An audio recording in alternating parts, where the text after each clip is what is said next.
Welcome to another watch along of the Palace versus Brondby game. Yes, I've done a little remix here for the watch along. I'm Hambo. I was about to say I'm Hambo. No, you're definitely I'm not. I'm not Hambo yet. Yeah.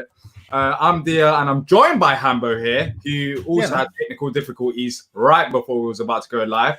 Palace's last preseason friendly lineups are out. I'll be honest with you. As soon as I saw that, I had questions about it. This lineup does not look strong, and I would be worried if we start the season off like this. I understand there are some players missing, like Ezzy, like Luca, but still, it is not a good sign going into the season. And this is your last preseason friendly where you've got that lineup out. But you may disagree. Well, I think there's been a lot of injuries, isn't there?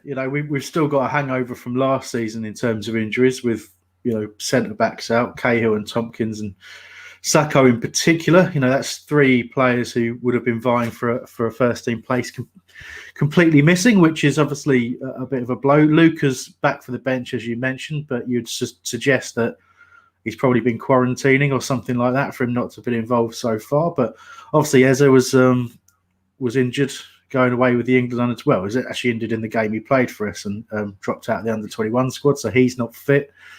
Benteke's out with a broken foot.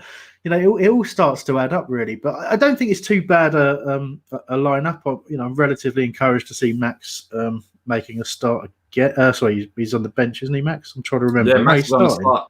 No, he's on the bench. Max is on the bench. I'll give you the lineups right now. So it's Vicente Guaita, Joe Ward, Checo Kouyaté, Scott Dann, and Mitchell. And then we've got Schlupp, Riedewald, MacArthur, Townsend, Zaha, and Ayew. Seems like a 4-4-2 formation for Palace going into this game. Luca's on the bench. He has returned back into the Palace squad. And that's a question for me, Hambo. Next week, if Luca's ready to play, does he start in this lineup? Because he hasn't played so far in pre-season. And Jairo Riedewald has been pretty solid so far. And it'll be harsh to drop him. But do you see Roy dropping him if Luca is ready? It's a really tough one. I mean, I expect Luca to play if he's fit, because he's his club captain, and whenever Roy's been able to pick him, he has picked him. As you know, I'm not one of those who was negative about Luca last year. I thought obviously he hadn't had the same impact on games that he'd had the previous year, but there were lots of reasons for that, and you can point that particular criticism at a number of the squad for a variety of reasons. So, yeah, personally, I think he does start, but I think the interesting question is does Riedewald start alongside him? That's the other option, isn't it? If you're going to go with a 4-4-2 that we seem to be pushing with, which I'm 100% behind, by the way. I think that's a really good system. If we can get it working the same way it worked in probably Roy's most entertaining and successful period. But then again, I don't see that happening. You're telling me Roy's going to drop MacArthur for Jairo? He has his favourites. No, we've talked about his favourites, and Jairo is not one of his favourites. Yes, he has started in pre-season, and even was it last season? And during the restart, where he started some games on midfield or came on from the bench from midfield. He is liking the idea clearly that of Jairo playing in midfield. But whether you're starting Jairo ahead of MacArthur and Luca, I just don't see that happening. I still feel like when it comes to full fit squad, Luca and MacArthur will start because they're Roy's favourites. No, and I think you're right. I think that's what we'll see from game one. The kind of tried and trusted formation. And I suppose you have to ask the question: if Luca had been available in pre-season, would Riedewald have got the game time? Because the interesting thing is that Riedewald has got the game time.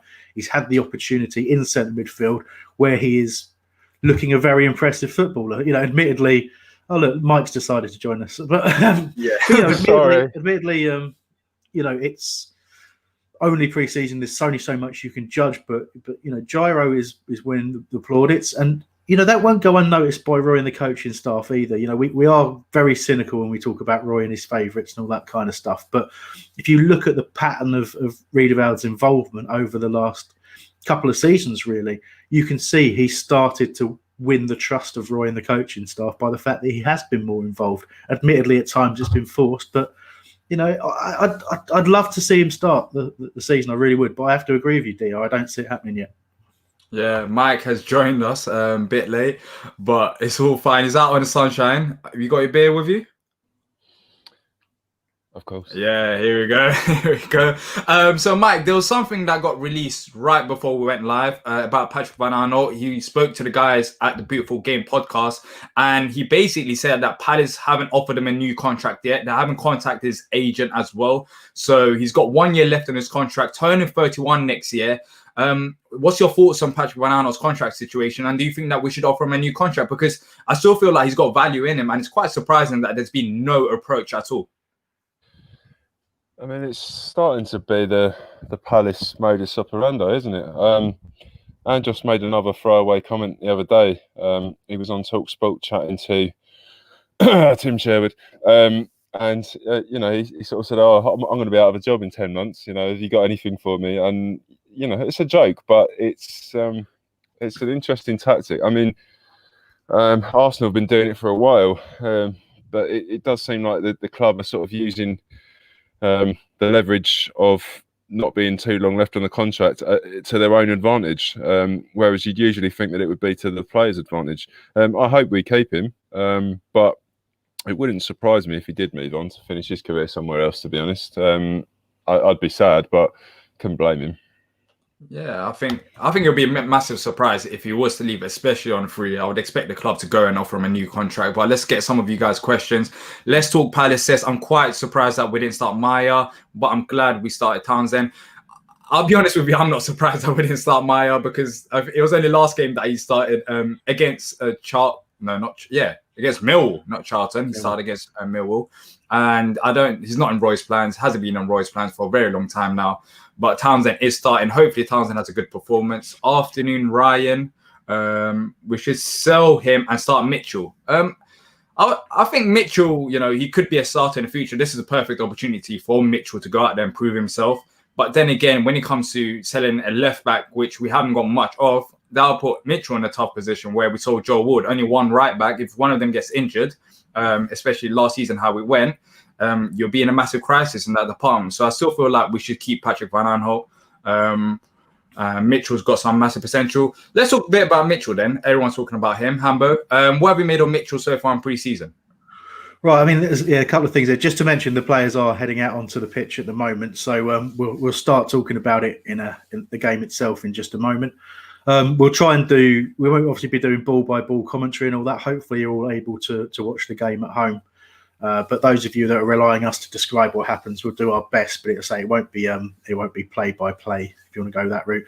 But going back to Mitchell, I suppose you have to start with the PVA points you've been discussing there, Diyar, and that's, he talked about not being offered a contract. I think lots of footballers at lots of clubs will be in a similar position, because you have to appreciate these aren't normal circumstances. The club clearly is struggling for cash in terms of cash flow. They're trying to plan ahead based on the fact that a whole bunch of their income has dropped. Okay, people are really quick to point out it's a drop in the ocean compared to TV revenue, but it's all factored in and budgeted for years in advance. So the contract situation is a complicated one. So I don't expect us to be trying to get rid of PVA in any way, shape or form. And that's because, and that kind of informs my opinion on Mitchell, that's because Mitchell is still very raw. That lack of experience, which he can only get through playing, obviously, but that lack of experience will get exposed at Premier League level at times. So it has to be more of a gradual transition for him to take PVA's spot. But I really like Tyrick Mitchell. I think defensively, it just seems quite natural to him. We saw him make one PVA style challenge against Millwall or Charlton? One of the two, I forget. But Charlton, yeah, absolutely breathtaking last minute challenge, great slide, and positionally he's improving. But I talked about it in the last game commentary, where he's just got to do a little bit more in terms of the experience, in terms of his body shape and how close he's getting, knowing when to stand off and when to get tight. And playing against better players doesn't really give you the forgiveness. So I think long-term Mitchell is very much the answer. I don't see us going out and spending a ton of money on a new left back, but we'll certainly, if PVA does go, we'll have to get someone in to challenge Mitchell, because you need minimum two in every position pushing each other. Well, one player who's been rumoured to join Palace was Jamal Lewis, but it seems like he's heading back north to Newcastle, so it seems like that's out of the picture. Jerry sends us a message. Lads, thank you for your service. Chris, you look younger as the years go by. Geezer. Absolutely right. That's what I was about your age. We're going younger, but Palace have kicked off the game is kicked off now with Brondby kicking it off at Selhurst Park. Let's see if Palace can end the pre-season strong with a win. So I'm just guessing, Mike, you've done all the research on the Brondby team, right? So you're going to give us all the deets of how what they are. Right? Well, I mean, it's interesting to say they've got a player called Mensah on there. I'm assuming no relation to Fossey Mensah. Probably the best selection of surnames I've ever seen for a side. I'm just looking up what years Roy was the manager, actually. Oh, whilst you're looking that up, what's on Guaita's mind for today's game? Jerry, I'll be honest with you, if I was in Guaita's mind, I'll tell you, but I'm not. It's one for Guaita to answer. But he's starting today, which is good, and it's number one as well. Patrick Van Aanholt has mastered the attacking section of a Premier League left back. Yes, he has. He definitely has, but it's just defensively. There's been so many errors where it depends what you want. Mitchell clearly looks more comfortable in defence, but lacks that forward runs that Patrick Van Aanholt's got. But PVA is more of an attacker left back. You can go forward. So it depends what you really want. But Mitchell's shown plenty of promise when he does get forward. And interestingly, I think he has the potential to be a bit more, should we say, thoughtful about those breaks forward. I think it might suit the kind of more pragmatic style of this team for him to do that. Break away. So it's a little bit of an opportunity there for Brondby, wasn't there? A good cross into the box, free header on the run, and it's high and wide. It's not threatening the goal, but minute and a half in, it's the first opportunity of the game, and it does go Brondby's way as Guaita lines up. They've started very sharply. Roy never managed Brondby, so there you go. I was wrong on that. No, I went quiet because I thought, have I been disrespectful in forgetting that was the case? But he did finish his playing career at Carshalton Athletic, which is a stone's throw from where I'm sitting right now. Carshalton Athletic? Are you serious? Yeah. His playing career? Yeah. Jeez. Okay. Diyar, he didn't have a particularly spectacular playing career, Roy. That's why he went into management so young. Just so you're aware. Oh, well, I wasn't around when Roy was playing. So neither was I. Right? I don't know about that one. I thought you was, but let's answer a couple more questions while we look at the game as well. Brondby's clearly got a bit of the ball. You know, they've started the game off strongly. Palace have struggled to get the ball, but Windy says, I forgot his name now. Evan Nelson. Yeah, Evan Nelson would be amazing for us. Well, even if he was to join, here you go, Amber. You don't like this, innit? You don't like people talking about players that we don't really see much of. Yeah, I mean it's a hard one, isn't it? I mean, again, if you look on YouTube, some great clips, some great skill. I mean, first of all, I don't know if there's any real genuine interest. I mean, I think someone came out and denied it sort of fairly soon after it was put in the press, but. I don't know. It's hard to sort of catch up. I don't read a lot of Brazilian newspapers, but he looks a talented player. But how can you possibly judge? It's a certain thing where if he was called Jeff Smith and he played for Barnet, nobody would really be saying let's go out and get him. But because he's got a fun Brazilian name. But having said that, I mean I could be completely wrong. I've been relatively dismissive. Long range shot there. From Wilfred Zaha, I think. Potentially from Jordan. I'm trying to work out who got the end of that because I was distracted. You're totally right. But he has the most traditional Brazilian name going, and I think that's got a lot to do with it. I mean, anyone that claims that they know too much about it is probably a liar. Let's be honest. Nick, I'm sorry. I will keep my head still so that you're not blinded by the sun. I apologise for the low sun. I shall move at halftime. Yeah, with Evan Nelson, the report suggested that even if he was to join Palace, he would be sent back out on loan. So he still doesn't.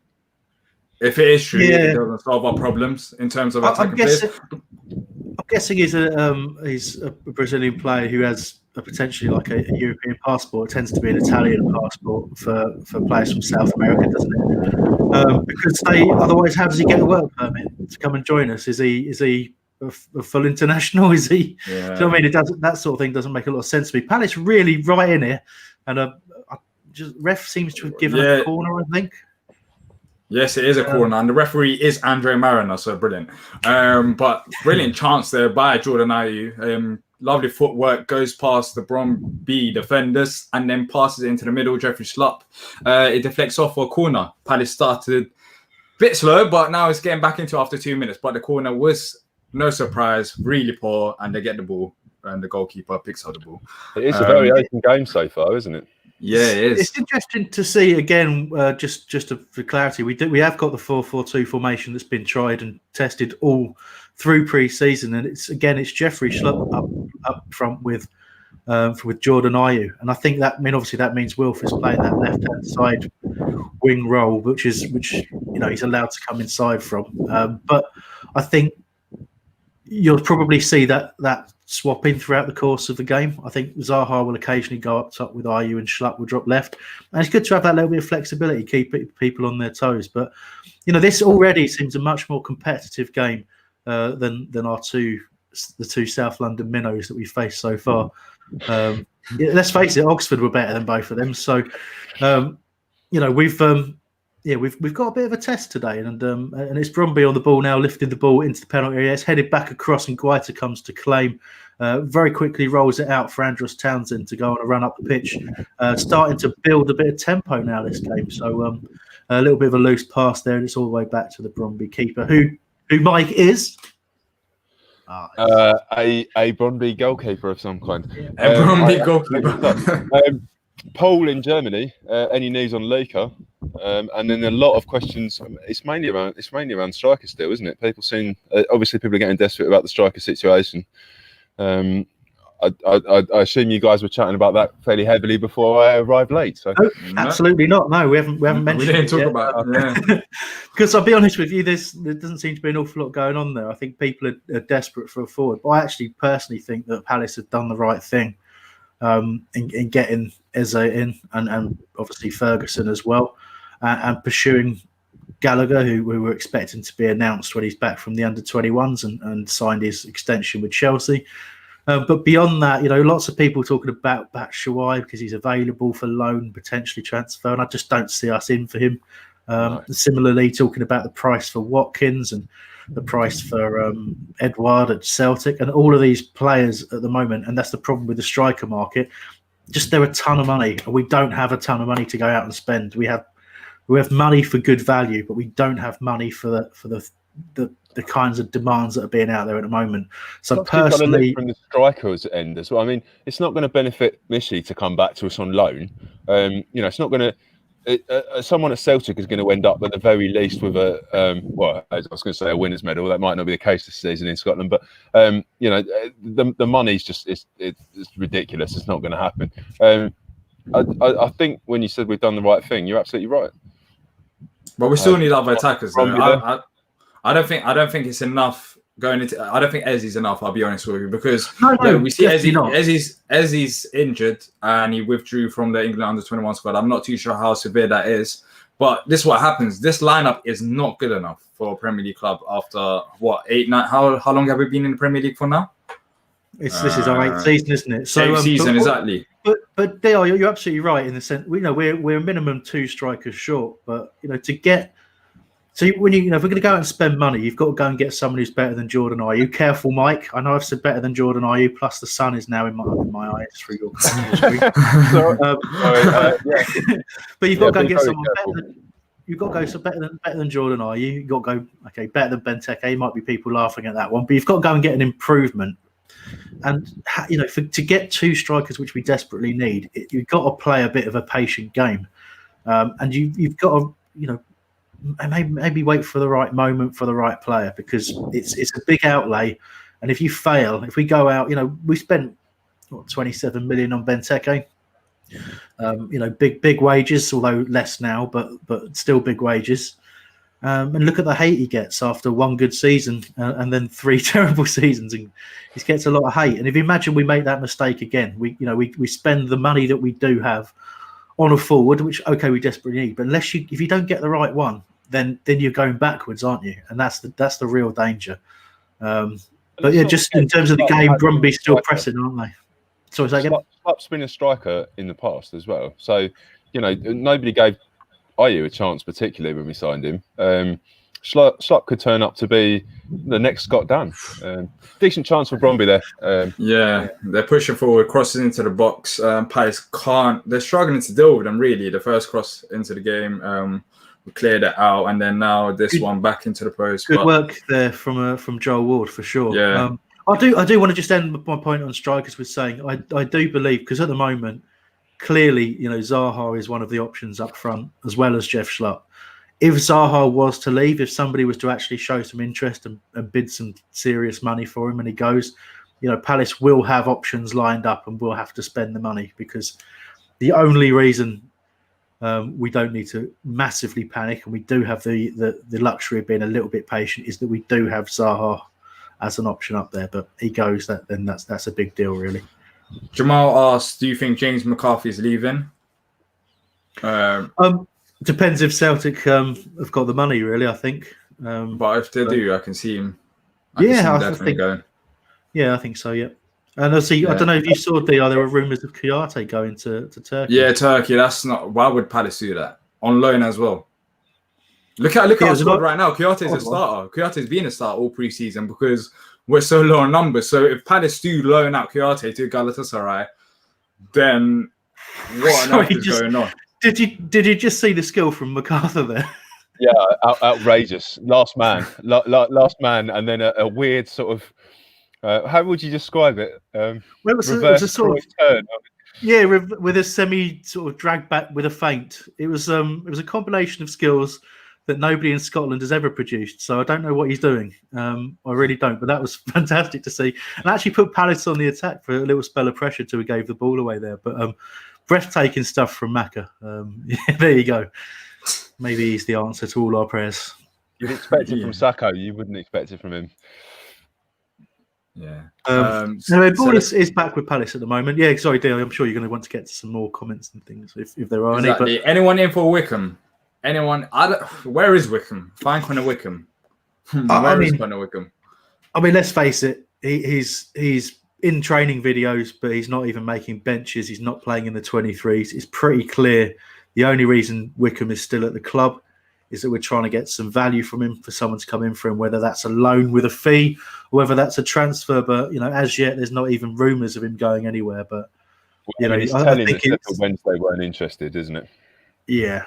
I think it's pretty clear his time at Palace is coming to an end, but you can't blame the club for, reducing his wage, keeping him on an extra year and trying to get a little bit of value out of that because we spent some big money on the transfer. And, we have to remember, a lot of these times people trying to understand why contracts are still kept going and players are kept on for extra years here and there. And it's simply an exercise in trying to recover some finance. So, yeah.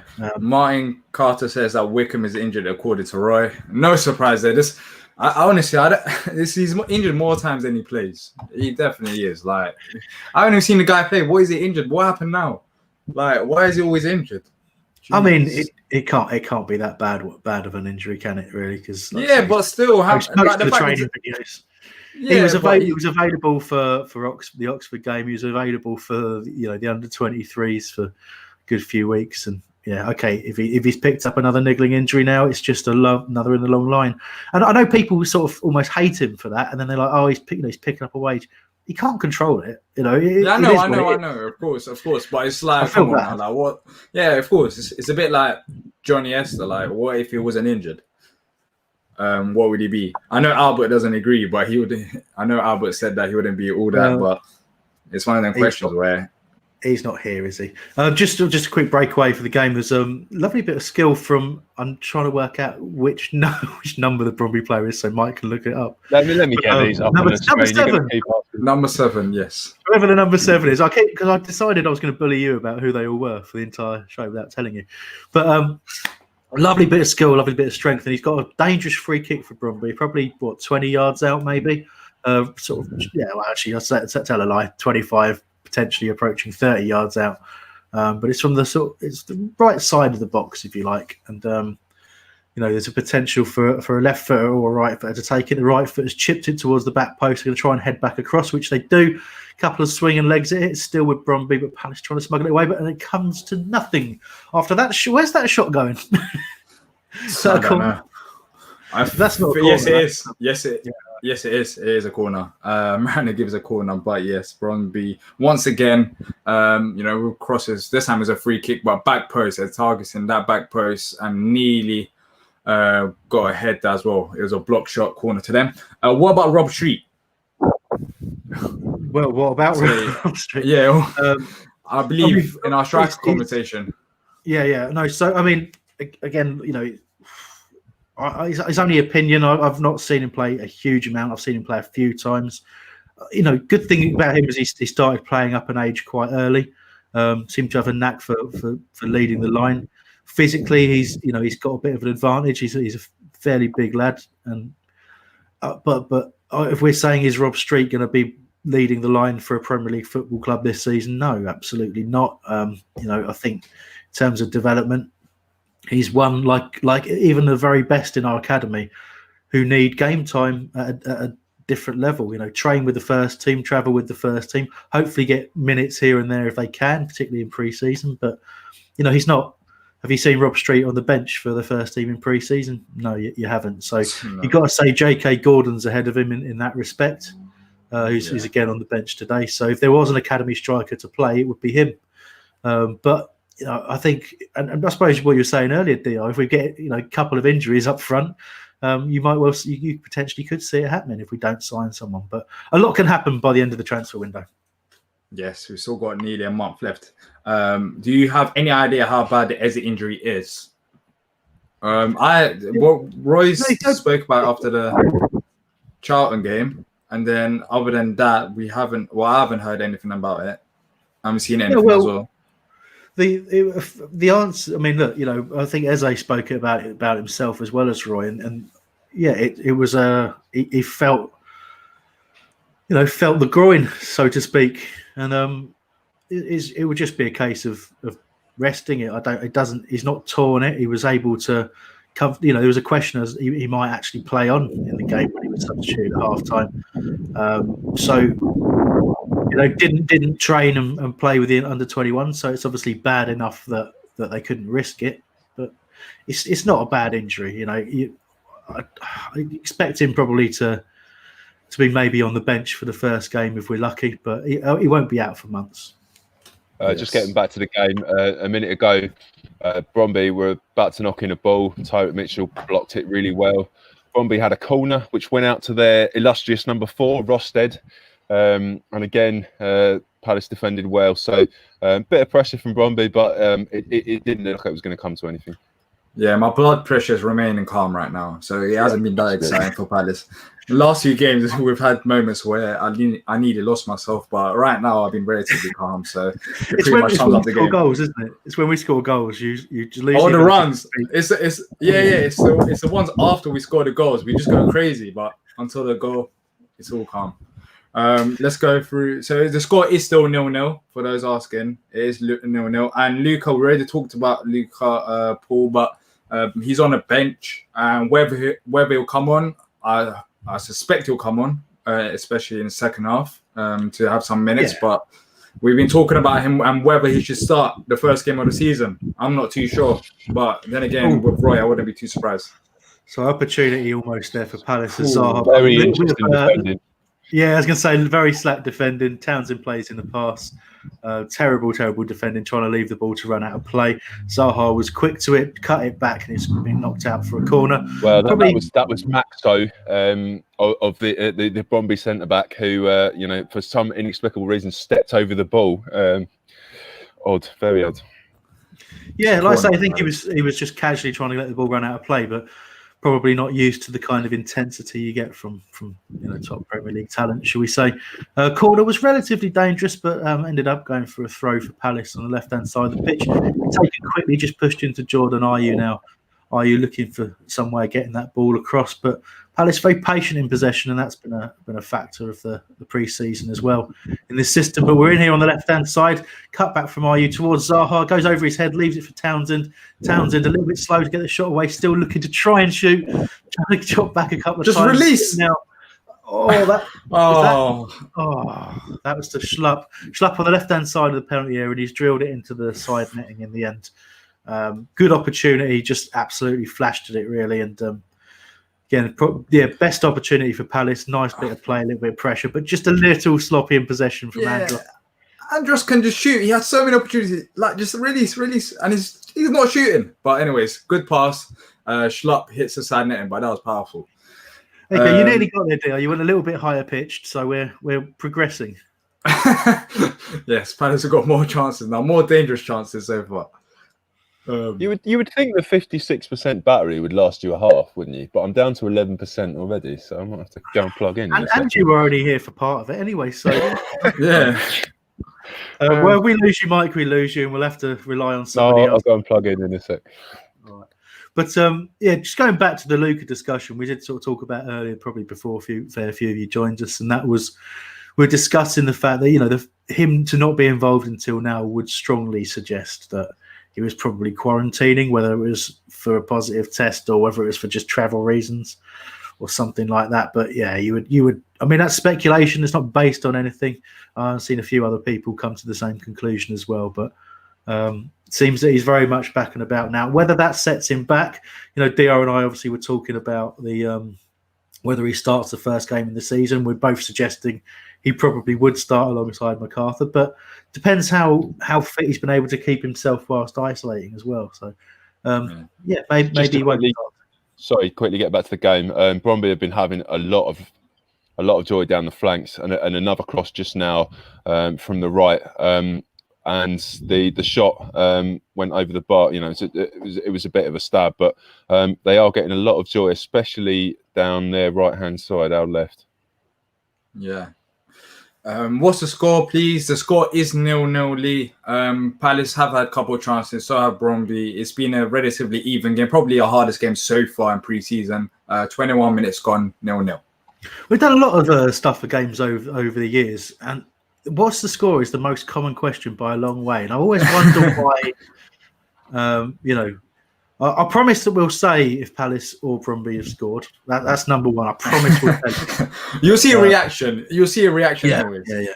But as I say, we're not doing a full play-by-play commentary because a lot of people will be fortunate enough to be watching the game as well. But we'll try and describe as much action as we can. Feel free to continue asking what the score is. It doesn't matter. But by the end of the second half, I will get slightly sarcastic with it and mention it about 40 times a second, just so you're aware. All right. So Aaron asks, sorry, Mrs. Starr, what's the deal with Benteke? So Benteke, he has a foot injury, but is he coming back anytime soon? Don't think so. I mean, we've turned, as I said, probably first one of these that we did. We were talking about it. He broke his foot basically in that incident where he got sent off at the end of last season, and you just don't know how long. All you can do with you can't do an operation or anything like that. You just have to wait for the thing to heal, and so he's missed obviously the pre-season that we've had. He's missed all of it. So even when he is available, it's going to be several weeks before he's actually fit enough to feature.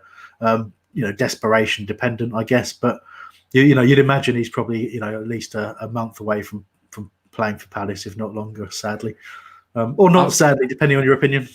Yeah, I've just come to a solution to solve the score problem, the scoreline problem. And in the second half, it will change. It will change, and you'll be able to see the scoreline. I've just come to a solution and how we can solve that. But James' question. Yeah, James has got a question, and I like this type of questions. See, James, you're brilliant. Based on your football style, when you were younger, what current Palace player would you be? This is the type of questions we love. Who wants to start this? You know what, Mike? I'll give it to you because I'm quite interested. Yeah, it would definitely be one of the central defenders. Who's the least graceful central defender we've got on the books? Current squad. Yeah. Be careful. Yak. Yeah. Oh, that is a shout. Good chance for that. Yeah. Yeah, that's a shout. Hamber, who would you be? Oh man, do you know what? It's a difficult one. So if I have to go for a current Palace player, obviously it's Wilf. No. I've seen you play. You're definitely not Wilf. If you're someone, you're maybe.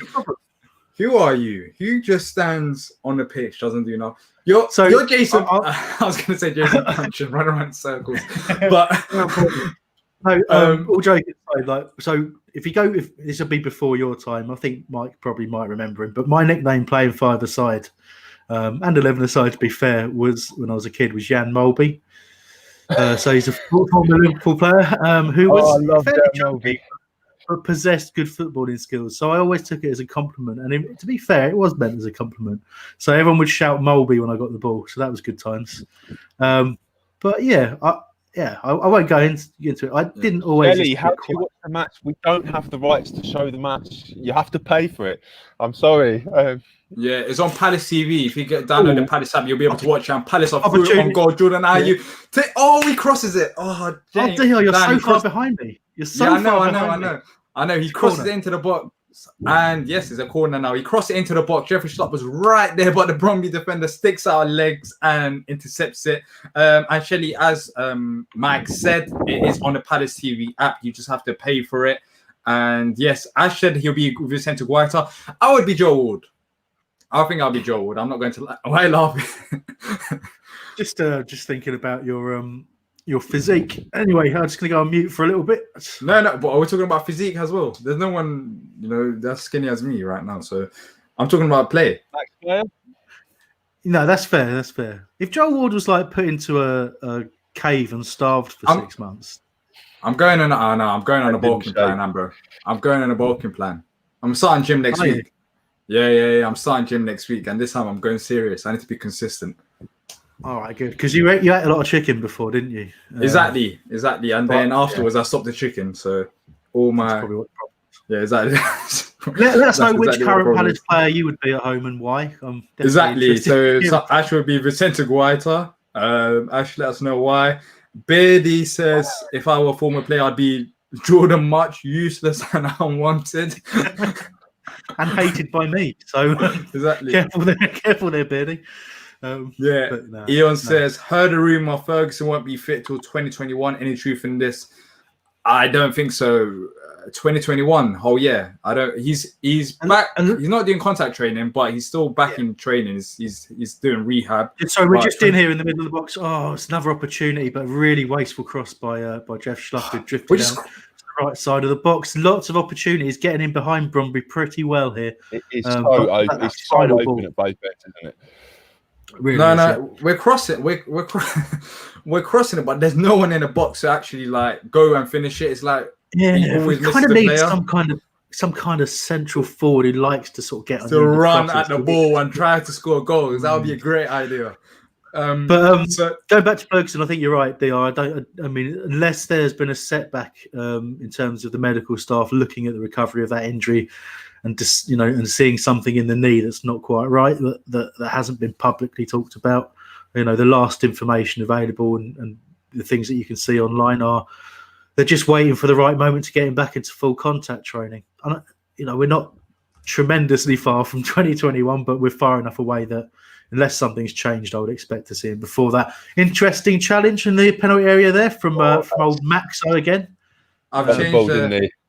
I've changed the score problem now. Look, if you're at the bottom at the banner, you can see it: Palace 0, Brondby 0. So from now on, there's no excuse. It's right in your face and keep scrolling. Nice work, Diyar. Can we put other things in that banner? Yeah. What do you want to put? I mean, to be Can honest we talk about the game for a second, rather than it seems like everything that we're doing that's decent is essentially coming from the right as we're going down the left, but. It seems like Townsend has got more space than a lot of the other players, and he's working well. It's just that the last ball isn't quite there at the moment. But no, and again, we're still not stopping these crosses, and it's another opportunity now. And look how tight we are packed into our own penalty area there. I don't know how that's happened, how we've lost our shape quite that badly. But Townsend's been hacked down quite cynically there. At this point, I'm going to plug my laptop in before it dies for 1 second. All right. So Andrew, he's had 2 goes at Townsend there. Number it's 21. Not as bad as the Millwall Child game. It's not bad as that. They weren't playing football. They didn't come to play football. They came to injure our players. But Andrew asked, how far away are James Tompkins and Gary Cahill? Well, distance Gary Cahill, yeah. Well, from me or from him? No, I think that's about injuries. How far away? I mean, has Roy spoken about him? No one's really gone on record as saying even about the severity. I mean, Tompkins has been out so long, and I haven't seen him in any of the training sessions, so that's a real worry. So, I mean, what you can say is because they haven't been training, you'd say at bare minimum, you're talking about 6 to 8 weeks, because they'd have to come back, have a little pre-season themselves, and get fit and then get themselves into the team. So I don't expect to see either. There's Luca. For quite a long way. Warming Luca up. having a little job in the sidelines. Yeah. At least he won't miss that. He won't be a misplaced pass if he's that out on the sidelines. But who would win in a fist fight, Benteke or Kouyaté? Oh, did you see that video on Twitter of Kouyaté with a couple of balloons today? Yeah, that is. I mean, if there aren't any kids on Twitter, I hope so. But if you're a kid and you go on Twitter and you see that, you're definitely going to get a bit scared about it. Yeah, you're going to have Kouyaté-based nightmares of him popping out from behind a bunch of balloons. But exactly. He would win because he's a terrifying man. That's what I think. We're still getting What's the Score questions. It's right there. I tried to help you guys. I'll put it at the bottom of the screen so you can see it. I suspect they are now. They're playing along with the game. Yeah, exactly. I'm not going to give into it anymore. Who would win in a fist fight? Drink break. It's back again. Who would win in a fist fight whilst the drink break is going on? Benteke or Kouyaté? I said Kouyaté because of his terrifying balloon. No, I think Benteke. Benteke, he's a bit of a gentle giant, isn't he? I'll go Kouyaté. I bet Kouyaté would come up with some dodgy tactics. He'd bring a knife to a fist fight, wouldn't he? Nah, man. I don't see Kouyaté being that type of player. But let's talk about. It'd be a very confusing fight. Let's just leave it at that. There you go. Sorry, Diyar, we got a message in there. Yeah, Paris stated in his pre-game notes that there should be more movement in the future. Have you heard anything, Hambo? We've talked about it already. So Gallagher, unless something dramatic has happened, will sign after agreeing his new contract with Chelsea and after coming back from the under-21s. Yeah. So that and he'd be a very good signing in central midfield. There, lots of energy, lots of talent. I think the other one that's been talked about quite a lot is Bella Kotchup as a new young centre back. He would be primarily development, but obviously you'd expect him to offer some degree of cover as well. Quite a promising, talented player. So that's another one that seems to be potential. Lots of talk about Fraser. Yeah. The guy from that's it. Liga. Yeah. Who I signed on FM20, and he's a Palace legend in that game now. So all bodes very well there. But there's also obviously the Ryan Fraser situation, which at the moment Newcastle are the favourites. A week ago we were odds on to sign him. I'm getting bored with that situation. I'm really getting bored. It's how long has it been? Like, yes, he wants to get the best deal, but seriously, like. It's been over a month now, month and a half. It has, yeah. But all I'd say about that is whether he joins us or he goes to Newcastle, that you can't do much about that. It'll be money and terms and all that sort of stuff. I've heard little bits here and there about different views on that, but you just can't say anything because there's no guarantees, and you'll end up being held responsible for getting people's hopes up. But we'll see what happens with that. But it's pretty clear, just looking at that, we are in for a wide player. So if we don't get Ryan Fraser, it puts a whole different scenario on the table. And the other thing I would say is... Sorry, just to carry on with Fraser for a second. Newcastle, you'd never guarantee anything with Mike Ashley, would you? So, I mean, even if his plan is to go there, it could easily fall through. So it's pretty much impossible to speculate when Newcastle are involved, I think. So I'm just laughing at Owen's question there in the bottom about Mayer, but so a wonder Wilson dropped Mayer as a punishment for scoring a goal. The last it was too clever a finish, and what was he doing there when he should have been exactly? He was too forward. He should have been staying back. He's back on Roy's dungeon. I meant performances. Anyone stood out so far? Anyone stood out for you guys? For me, I'll say Andrews has been very active on the ball. He's been very active on the ball. As Mike suggested, we're going down the right-hand side, clearly. But apart from that, not too sure. What about you guys? Wilf? It's been scrappy. Wilf's looked quite dangerous on the ball. He's got We're in here side with Jordan Ayew into the side netting from Jordan Ayew. Ayew, talking about him, he has looked dangerous. He's looked to get himself in goal-scoring opportunities. I've been a little bit impressed with Jeffrey Schlupp as well. Good movement up top. And the interchange of positions from the attacking players is pretty good. But in all honesty, 35 minutes in, without score, we are relatively low on quality for most of it. And other than Macca's unbelievable bit of skill in his own penalty area earlier in the half, there's not been anything that's stood out dramatically for me.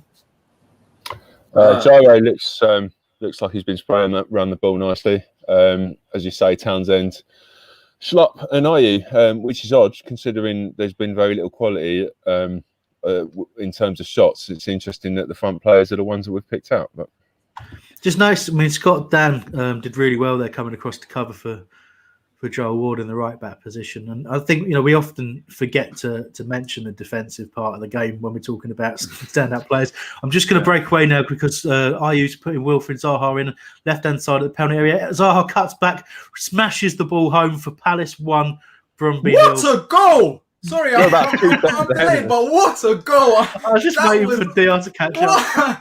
What a finish! Wow. Zaha cuts back, as Hambo said, cuts back and just finishes with his right foot. You are not saving that. That is, brilliant. Can I say, all starts from Jordan Ayew winning the ball back, playing just a sensible pass into Zaha. But as you know, with Wilfried Zaha, once he's driving into the penalty area, the defenders, this time it was Rosted, one of Mike's favourites, who didn't know really what to do there, just stood off, and he's cut back in on his left foot, back onto the right foot, and just smashed it in. The kind of powerful finish, if you remember, probably last time we saw that was against Brighton when he equalised, when he just got it onto his right foot and smashed it home. But fantastic goal. Palace 1, Brondby 0. Tasty. Just a few questions though, quickly. Much respect for the Toronto FC t-shirt. Yes, I do. I love a bit of Toronto, and they're doing well at the moment. MLS, let's talk about that at halftime. Scottish Messi, absolutely. After that move earlier, what do you guys think about the kits? They're shit. What's the formation? No. They're going on to me. That in a minute. What's the formation? 4-4-2, essentially.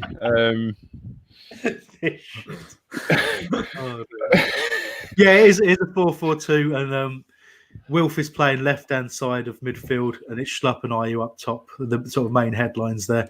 But Wilf and Schlupp are occasionally interchanging positions, which is what I like to see. Go back to the kit if you want. No, I want to talk about it. We talked about the kit enough. It's growing on to me. It looked terrible when announced, let's face it. It really did. But once a few pictures started to come out, and it seems to happen every year, people react badly. Then you just see the players in it, and you're like, actually, that's all right. I mean, for my liking, and I know a lot of people feel similarly, it's just the home kit's just a bit too blue. I just want a bit more red. And but it's all right. Brondby just another cross, back post, takes a shot, and great save by Vicente, I believe. Still 1-0 Palace, but they've got a corner. For them. Yeah, what was that? Why? I'm just saying, why are they getting in so easily on the left hand side? It was the right hand. It was our left earlier on. It's now our right hand side, where Ward just seems to be just not there. I think he's tucking in centrally, and it's Townsend who's perhaps not covering back. The guy that had the crosses are coming from Mitchell's side. Just to tell you that. BJUR Blair. Blur. 20. Nice. Blur. What's his career history, Mike? Good question. Favourite Blur album for me is Park Life. Boring choice. But... I've forgotten the name of it. What's the thing about that name? 13, that's it. 13. Oh, interesting. Yeah, that's a bit more my style. Have there been any Premier League rule changes to state what would happen if a second spike happened, cancel season, null and void, finish as is? Haven't seen anything like that. I think they're just going to. It worked pretty much last when the restart started, so I guess they will just continue doing what they're doing right now. I just think that the damage to the game, the damage to the economy in general is just going to be too high for anything like that to happen again, unless things get really dramatic. I think it was interesting to hear Steve Parish talk about in his programme notes the fact that, the club's view is that sooner rather than later, full attendance will be back. That feels optimistic to me, but I do hope so. I do hope that we can get, enough control and enough safety measures in place that we don't all feel we're putting ourselves in danger. That would be great. Well, there'll be some empty seats at Sellers. That's for sure, because not everyone will be renewing their season tickets. But we won't be going into that. Let's not talk about that. Yeah, let's not talk about that. But there will definitely be empty seats. So if we do return back to full capacity, you'll be able to buy tickets. I'm pretty sure that'll be the case. Favorite Zaha goal of our Premier League era for me is his one against Hull a few years ago. Yes, the one against Hull, but of the Premier League era. Oh. What would you guys? I mean, the equaliser against Brighton, just because if you talk about Premier League only, just because we equalised against Brighton, you don't want to lose to Brighton. There's similarly a couple of the ones. So I think get the West. If you remember the West Ham goal, like last minute, where we just the 97th minute.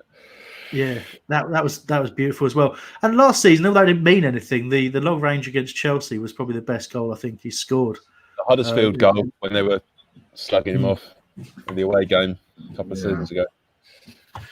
Yeah, it's actually all those ones where he's been getting dogs abuse from away fans or home fans if we're playing away, and then he just rams it down their throats. They're always immeasurably satisfying. But yeah, there's so many great Wolf moments over the years, not just limited to the Premier League either. So there we go.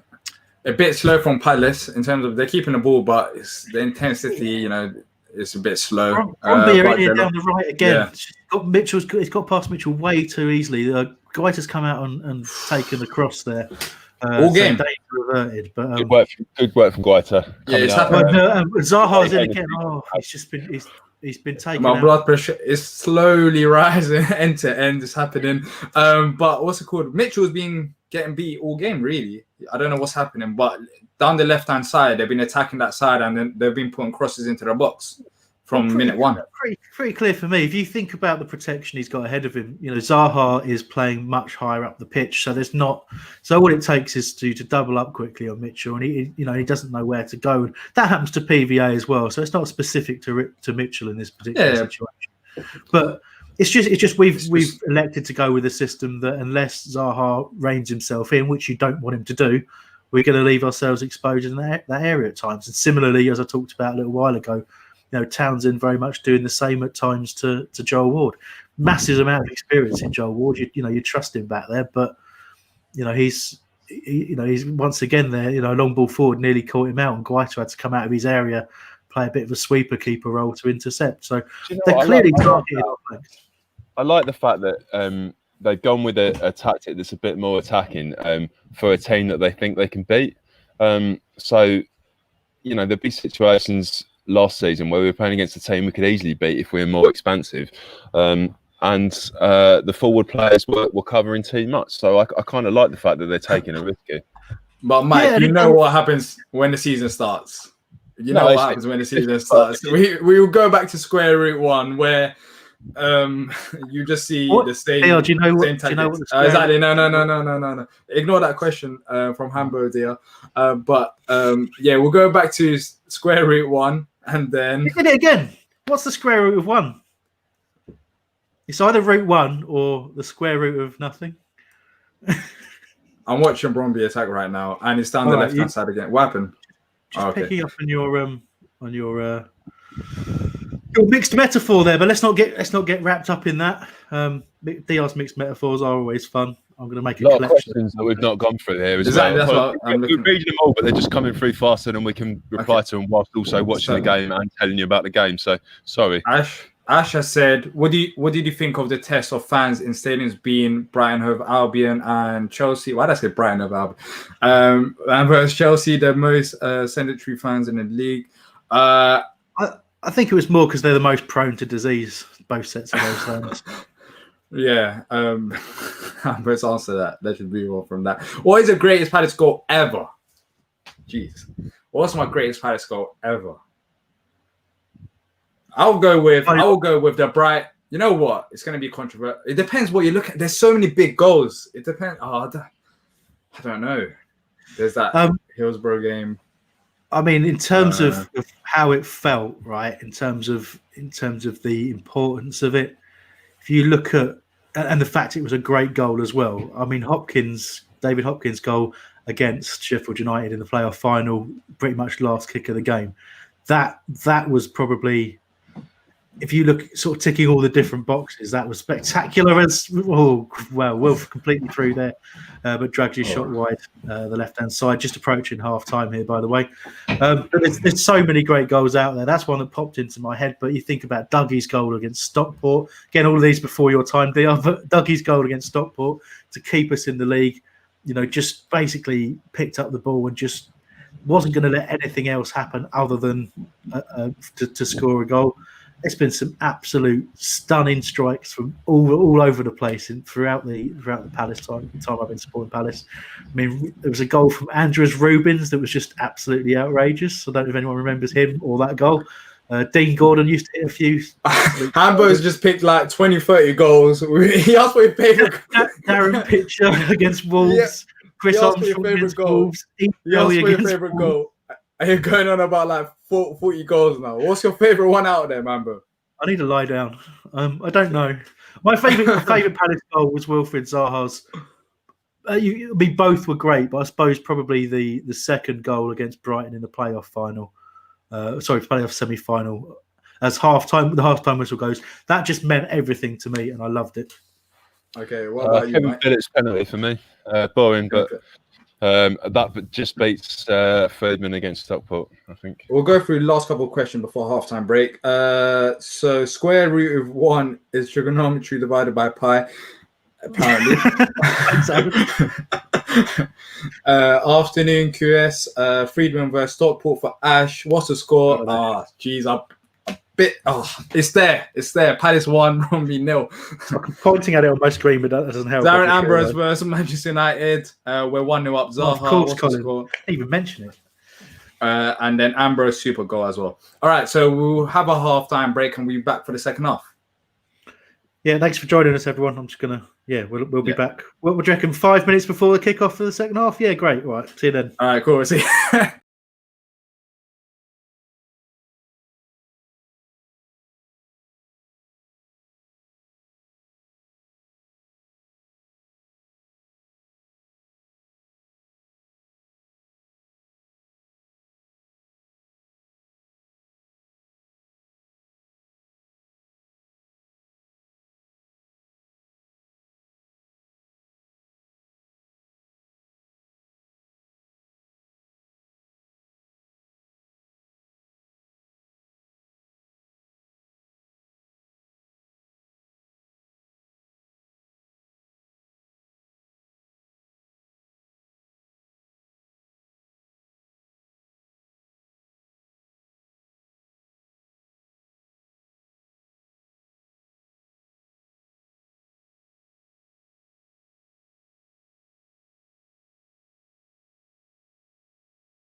Right, let's get back into the second half. Before second half actually starts, let's now talk a bit about some of your questions. Patrick's here. Hello, Patrick. And Hambo will be back here in a second. So, what's your all-time favorite Palace shirt, Mike? It kind of depends if you're talking about what I wear. Because I think it's like 2013 like away yellow kit, the Brazilian one, which is the one I like wearing the most. But in terms of favourite kits of all, I think probably the FA Cup one, the 1990 one. I wasn't old enough for it, but it's beautiful. What about you, Hambo? What's your favourite Palace kit?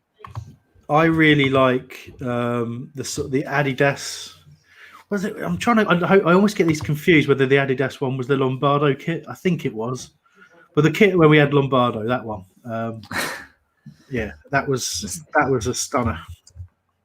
Okay, Sabri, the score is 1-0 Palace, and Wilfred Zaha scored a goal. So hopefully that answers your question. Well, it does answer your question, not hopefully. Don Smith says, I love the channel, guys. Keep up great work. Palace fan from Canada. Thank you, Don. Thank you for your support from all the way from Canada. Let's see. We haven't had that many international Eagles today. We normally have more. Let us know where you're watching the game from. Repping Canada today as well. Exactly. See, that's how much we love Canada. We made Mike wear that before the game. So someone says go Brondby. I claimed not to understand Canada in one of the most recent ones. So I'd like to backtrack on that. I do understand Canada. It's just a big. That's what I was trying to say. What I love about Toronto is the fact that they're not even from the USA and they're absolutely bossing the Eastern Conference again this season. So it's just great to see a team that aren't from the country of the league doing really well. Yeah, not really in basketball. They're behind to the Celtics, but of course football's different. Yeah. It was, by the way, it was. Yeah, you don't like basketball. No. Oh, look, that guy's gone up that end and scored a basket. Oh, look, now they've gone up that end and scored a basket. Oh, good. All right. Let's not talk about this. But no, it was the 1997 Adidas kit, and it was the one that Lombardo wore. That is my favourite kit. Just to clarify there. But there we are. So it was a decent first half, wasn't it? But I think ultimately Brondby have been a sterner test than we've faced so far, other than probably the first half against Oxford, which was alarmingly difficult for Palace. But you can see the fitness is pretty decent now for most of the players. As Luca is going to be coming on for the second half, guys. Yes, so exciting. Luca's coming on for the second half. Brilliant. Hopefully he performs, but last season it was a very bad season. We can't have that once again. I'm not a massive fan after what happened last season because it was over the top. I know, Hambo, you're in disgust, but we'll move on. No, we won't talk about it. We've said our opinions on the matter. Let's hope he proves me wrong this season. Sure, he'll be destined to prove you wrong. Yes, not only me, lots of other fans. Jack has said, Sinos guy, Palace want Boga from Sassuolo if Wilf leaves. Palace, it seems like Palace wants lots of people. Wilf leaves. Benarama is another option that's been mentioned, but that's if Wilf does leave. I don't see Wilf leaving at this point. I don't see anyone coming and play for him. He's getting taped up on the sidelines there. I couldn't quite see because is that Luca? Physio was. You normally wears them boots. Yeah, you normally wears them boots. Jensen. Hey guys, love the channel. Spawn all the way from Mars. Our first Mars. Yeah, our first. I think. Trouble is the atmosphere on Mars isn't great, is it? Let's face it. Well, not for Jensen. Hey. Watcher from South Africa. Here we go. Yep, loads of other people, international Eagles. That's what we like to see. So, same from South London. Same here from South. From Auckland, New Zealand. Auckland. Auckland still. Yeah. Mike, I know you're in this guy. All right. I'm trying to remember what you mispronounced the other week as well. It was brilliant. But what was it? It was a place, wasn't it? It was another place that you just. It's going to do my head in because it made me laugh an awful lot. Anyway, so still waiting for the second half to kick off. A little shot of all the subs there. Of all the people who haven't entered the pitch yet. So no Yak at half time, I don't believe. So it looks like Luke is going to be the only sub for the start of the second half, and yet to see who he's replacing. I don't know if it's been formally announced yet, so we'll see. Yes. Aaron says Maka is coming on for Hambo's. Okay.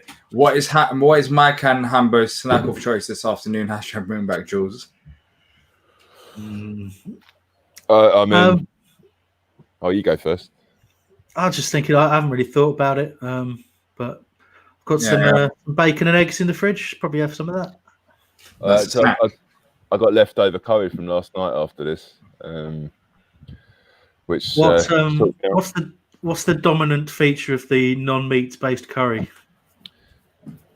Well, the local place does a lovely chat as a starter that comes in a kind of a nice roti thing. So I didn't actually get through most of the main course because I was already full. So got some nice hot vegetable chili. Yeah. I love a chat, but talking of chat, it's time to chat about the second half. We're back. Let's see if we can score another goal. Luka Milivojevic is on for James MacArthur. So Diyar and Luka is in midfield. And if that was the case next week, I wouldn't be too upset, even though I've been saying how we shouldn't start Luka. But as long as Diyar starts, I've got no worries because he has really deserved it. Every time he plays, he performs. So Diyar and Luka, let's see how they do. Absolutely right. And my hope is that if that is what we go with and Diyar does get that opportunity, that I hope we just take advantage of the fact it does allow us to be that little bit more expansive, that little bit more creative in terms of what we do, because he does sit deep, but he just, he covers quite a lot of ground. He's quite deceptive. He kind of glides across the pitch, but it's just that distribution and calmness in possession. Whether or not he'll get that same amount of time on the ball, as he just lost it there, as Brondby have an opportunity here, just going to wait for them to take the shot. It's gone on the right-hand side. An awful shot from the right-hand side of the box, gone well over the bar. So we commentated. All the seats in the White Horse Lane end for people not watching it. But yeah, so we're talking positive about Diyar, and obviously he then gave the ball away, being a little bit too relaxed in possession. But that's what I'm talking about, really. It's just Ward Prowse, do you think next week? Who would man-mark Ward Prowse? I mean, I don't know. Hopefully, we rotationally foul him until he has to go off the pitch. I'm speaking to a Southampton fan next week for a position preview video. I'll ask him there, but hopefully it'll be Luka, because that's the only person who. But you couldn't. You can't have your screening midfielder sort of running around the pitch following your player. I'm not talking about tactics. I'm just talking about roughness, because Luka will probably go into him more than anyone. Yeah, I just mean they're not close. They're not really close enough on the pitch, are they? You can't. Whether or not, I mean, I don't know. It's a difficult one, isn't it? Whether or not you'd actually tactically want to isolate him. I think personally we would want to isolate him and give him a good shoeing somewhere, but I don't know if we can actually sacrifice how we play to do that. But there's no doubt he's had the better of us in a couple of games, which is frustrating because of his tiny little rat face. Yes. Luka miss kicks the ball. Brondby get the ball, go down the left-hand side, and now is it out for a corner or goal kick? I think it's a goal kick. It's a Paris goal kick. Yeah, it looks very much like that. Yes. Any news on Eze injury? We talked about Eze in the first half, but it seems like he's picked up a groin injury, left the England under-21 squad. Nothing too serious. Hopefully he'll be back relatively soon, possibly for the next game against Southampton. But lovely bit of play in the middle there, just as we were sort of giving the ball away a little bit too much. But it was Schlupp who ran away with the ball, and okay, it's just run into the keeper in the end, but gave us a real opportunity to break by just being a bit tough and a bit, showing some good skill. And ultimately, it was Townsend who tried to sort of whip a shot into the top corner, but woefully underhit, unfortunately. Yeah, not enough power. I think that was a sort of cross in, hoping somebody would get on the end of it. Actually, I'm not sure. I just thought the body shape suggested he was trying to sort of whip a shot, but you're right. It looked a lot more like a cross, but hopefully it was a cross. Let's just say that. Yeah. But some good move there. Another decent bit of play through the midfield, but a really loose pass out to the left-hand side. Jeez. Palace just struggling to get going a little bit at the start of this second half, as they finished the first half very, very strong. But yeah, it looks like potentially there was a little late challenge in there, and we've got a free kick. Late tackle on Townsend there, and as he went to pass that ball. So the ref has quite rightly called it back. There you go, Diyar. Andre Mariner doing something good as a referee. There you are. And we've got a question for you, Amber, because I know you've definitely watched this, Ted Lasso. So we're going to talk us about it. I mean, I'm just going to wait for this free kick if that's all right, but I will talk about it because it's if people don't know about it, it's a discussion worth having. But the free kick has come to nothing. We might have a corner out of it, so I'll very quickly talk about it. Ted Lasso, can I just ask who took that? Because it wasn't Luke. It was Townsend. Townsend. Yeah. Interesting. Do you reckon that's going to stay that way next week? I think undoubtedly it's been recognised that Luca's delivery hasn't been great for a while. And we've looked at other options. So I think Ezra, when he's fit, will be taking the majority of our set pieces by the looks of things. Corner's gone short into Wilfried Zaha. Zaha looking for an opportunity to cross. There were a couple of players facing him up, but he's got through them all. Left foot cross into the box, but it's headed out. Not too far, come to Riedewald. Back with Milivojevic. A little bit of pinball in the box, and Brondby will break away now. Long ball forward, and that has, again, that right back position with Joel Ward's and left a little bit exposed, but he's done well to defend it. I'm hoping this will drift out of play so I can answer that question. So there we go. So those who don't know, Ted Lasso is a football series that the game action was filmed at Selhurst Park. So that's why, I mean, I've personally watched all of it. But if you're a fan of things like Spin City and Scrubs, it was the producer from that, Bill Lawrence, who's involved. Oh, really? Sudeikis as well. Yeah, I've got to tell you, I expected it to be. It's about an American manager who comes and manages a fictional Premier League team called AFC Richmond, whose home games are played at Selhurst Park. And in the opening fixture, they lose 4-1 to Crystal Palace. So there we are. But it's I expected like a terrible spoof kind of look at this ridiculous American person managing a football team, and it's actually an incredibly sweet, moving, and entertaining, and really, really funny show.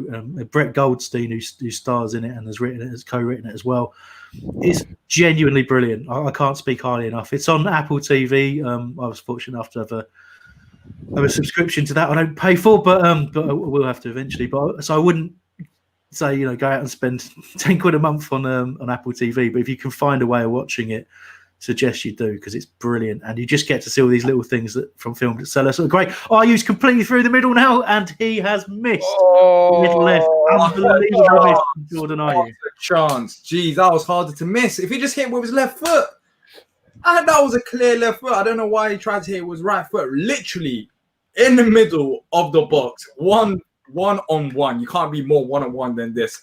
Facing the goal, and he just bottled it. Under his foot, wasn't it? That was, it didn't even hit the goalkeeper. It just went out wide. That was incredible. So far, miss all the preseason if there's something like that. But us, would you rather have Benrahma or Traore from Lyon? Me, Benrahma. Tough one, isn't it? I haven't seen much of Traore since he left. Was it Chelsea, wasn't he, for a little bit? Yeah. I haven't seen much of him since. So I'm not going to answer that because just below, Bot said, "Can you answer my question?" So no, Bot, I can't. I'd have to bow to superior knowledge on Traore. I mean, Benrahma, I like the look of a lot. Big money though for a player untested at the top level, but I'd have to go with the player that I know in Benrahma personally. Yep. Guys, where is Benteke? Benteke is out injured. We're not too sure when he's returning, but he picked up a foot injury after he got sent off against Villa. So in the last, it said earlier it was a break, so don't expect him for at least a month or two. I would expect that would be my estimate, but I'm not a medical professional, so don't take my word for it. Brondby really put in they're really pressing well. I mean, for a pre-season friendly, this looks like a great test that's been picked out by whoever decided on it, because the intensity is great, and it's, as Diyar mentioned earlier, it's not got the same cynical fouling sort of edge that we had against Millwall and Charlton. It's much more of a footballing test. So for the final pre-season friendly, it's been a really good option, and Palace having to really concentrate hard not to let Brondby in, and pretty much playing on the counter at the moment and still getting opportunities as a long ball forward. There nearly finds Wilfried Zaha, but it's back with the Brondby defence. And they're Kevin, bros, you all need a save. Come on now. Come on. I've got too many chins to shave this beard off. I had a shave this morning. Shave? Really now? Yeah, there's nothing to shave for Mike. Maybe me and Hamber, I understand, but not for Mike. Ted Lasso. I suppose there are Brondby fans looking around. I think they're playing really well, to be honest. Going forward, they're in down the right again here, just as you're talking, Mike. It's cut out for a corner, but yeah. Yeah, Mitchell is getting beat. I'm sorry, but he is being targeted this game, and he is getting beat quite easily all game long. I'm not going to. Yeah, as I say, with the qualifier, that Joel Ward is suffering a similar fate on the other side at times as well. But you're right; they have definitely targeted specifically the Tyreek Mitchell's left back position. But then again, I think it's because we do tuck in narrow as a defence. It's something we've always done with our fullbacks under Roy, and it does leave space open in that area if people aren't tracking runs, which definitely caused us a problem as the corner swings in, cleared at the near post, and it's going out to Townsend now. Can't quite gather it, but it's out for a Palace throw. So the danger is clear, still 1-0 Palace. Martin, it was Zahara scored, absolutely lovely, lovely finish, and it was IE that set him up, wasn't it?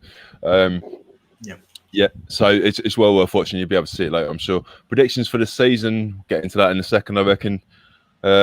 Who would your ideal striker be to sort our problems out? Well, that's Jordan IE, the Ghanaian prince for me. Why has Ferguson not been playing? Is he injured? Still recovering. Still recovering, as we talked about. He had knee surgery because of the issue that was identified in the medical when he was due to join us in January. So he's had the surgery, and it's just a case of the medical team being comfortable enough that he can play full contact training, let alone start being involved in games. So just wait a while. But say again? Mitchell's down injured. I'm not too sure if it's anything serious, but he's still on the ground, and let's see if he stands up. He seemed like he's knocked after the Brondby player accidentally hit his ankle, but he's getting up. No, he's up now. He's all right. He just took a bit of a. Obviously the foul has gone to Brondby. Great position for a free kick, and Guaita's desperately trying to arrange that wall as Mitchell's still rubbing that right ankle there, readjusting the laces, trying to loosen the boot. We've all done that when we've played and taken a knock on the ankle, just loosen that boot to take the pain off a little bit. But really good opportunity before we get back to the question we were dealing with in terms of strikers. At least I haven't got a waning goal, so I'm not as worried. It's close. And it's absolutely freezing here. In case people care. Not really. The shot coming left-footed, gone over the bar. No danger in the end. If that it's one of those ones where it's a bit too close, I think, because if you get that up and down is a really difficult skill from that range. It passed Guaita in a blur, some would say. See what you've done there. Yeah. Eagle says Sacco is a surplus requirements. Thoughts on him? Whose centre backs? Which centre backs are staying? Sacco is he? Do we need? Okay, quickly. Do we need Sacco in this squad next season for us to stay up? We do. If a fit Mama Sacco is available, that will happily play. At least 25, 30 games. He's a fantastic central defender, but. He's been so short of matches that, even if he does get, physically fit and free of injury, he's going to have to play himself into some sort of form. So it does feel like a waste. And, you can't help but feel that his time at Palace is pretty much done, whether we get rid or not. So, which is a real shame because he's a fabulous talent when he's fully fit. Just watching Schlupp just dribble past the whole team there. Foul, not been given a foul at the end of it. So Brondby back with foul. Yeah, Andrew Marinai's best form, ready for the new season. It seems like. But look, we had so many questions at once. There was one about strikers, and we talked about them a little bit. And just to say, I'm very, very hard to name a striker. If we could name any striker, we need, a Harry Kane. That's what we need. Someone who can do it all on their own at times, but also, is great on the deck and great in the air. But obviously, I'm not saying we're going to go out and buy Harry Kane, but We probably try and find our own version of that. Like, before he hit his prime, weren't we linked with him when he was at Leicester? We really wanted to sign him. Just before they were deciding whether he was going to go out on loan again. Brondby right in here, the left-hand side. Right. I don't know if Ward might have done enough there to put him off with a shot, throwing himself in front of it. But again, Mitchell beaten on the right-hand side. Cross comes in and low into the box. They've worked it well over to the left-hand side. Lovely little flick. Ward throwing himself at it, as does Guaita, but the shot was off target in the end. There's a shot again from Blur after a cross in from Bruce. Excellent names. Blur's going to score. Watch. If you keep mentioning him, he's going to score. And then going back to what was the other question? It was about Saka. Well, Mike, would you sell Saka? Would you sell him if he was Palace, if he was Dougie, if he had the opportunity this season? Would you sell Saka and how much for? I mean, I would imagine that he was absolutely cursing his luck when Saka got injured at the very end of the season, because it did sound like he was going. I don't want him to go. I absolutely love him. And when we listed our favourite Palace 11 from the Premier League era, I definitely have him as one of my centre-backs. Like Hambo says, if he's fit, for me, he's in the starting 11. I absolutely love him. So I'd never want to get rid of him. Okay, if we're sort of money and we're trying to balance the books a bit in terms of the wage structure, then he's on a high wage. But hopefully he'll get fit and play some games for us this season. See the question there of will Zaha stay, which is obviously a question on a lot of people's minds. And the simple fact is that unless somebody comes in who wants to buy him, he'll stay. He's under contract. But if somebody of a decent level comes in and offers some good money for him, he will go, and we'll have to react quickly. But it's Wilfried Zaha on the ball now, playing a lovely little pass into Schlupp, exchange of passes, and he's completely through. But the challenge has just slowed him up, but he's still going, has a shot, and it's blocked. Best move of the game. But absolutely superb. Palace still on the ball. Townsend's won it back. Is he going to shoot or cross? Looks like he's trying to shoot with the trajectory of a cross. So his left foot is not working today. It's just hit. Yeah, his left foot is having an off day. Why are we trying to get Boga? I think we're just rumoured with him. I'm not too sure if there's any truth in that. It's the first time I've heard of that. So who knows? But there'll be. The weird thing is, because we're already targeting wingers, it's on the assumption that Zaha will go. Will stay. But if Zaha goes, we'll spend that money on a forward. That's my view. And again, I'm not talking like I know from the club. I'm just saying, if you look at all the signs, we are targeting wingers, but we seem to be nowhere near close to forwards. And that's because of the money. But if the money comes in for Zaha, we'll continue pursuing the wingers we were pursuing anyway. But we'll be looking to replace Zaha with a forward. I've no doubt about that. Eze is not a replacement for Zaha. Neither would Ryan Fraser be a replacement for Zaha. It's got nothing to do with that. The Zaha situation is kind of on its own. We'll be desperate to keep him because he's. We've seen it today.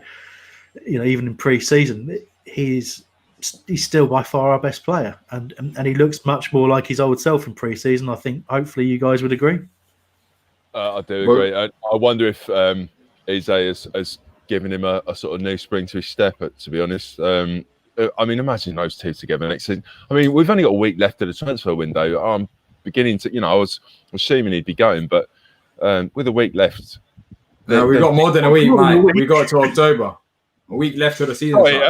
Just till the start of the season, even. Somebody would have took him on. Like, if it was going to be a Premier League team, they'd have taken him by now. I think we'll be fine. If he's not gone by now, I don't know. I just can't see it.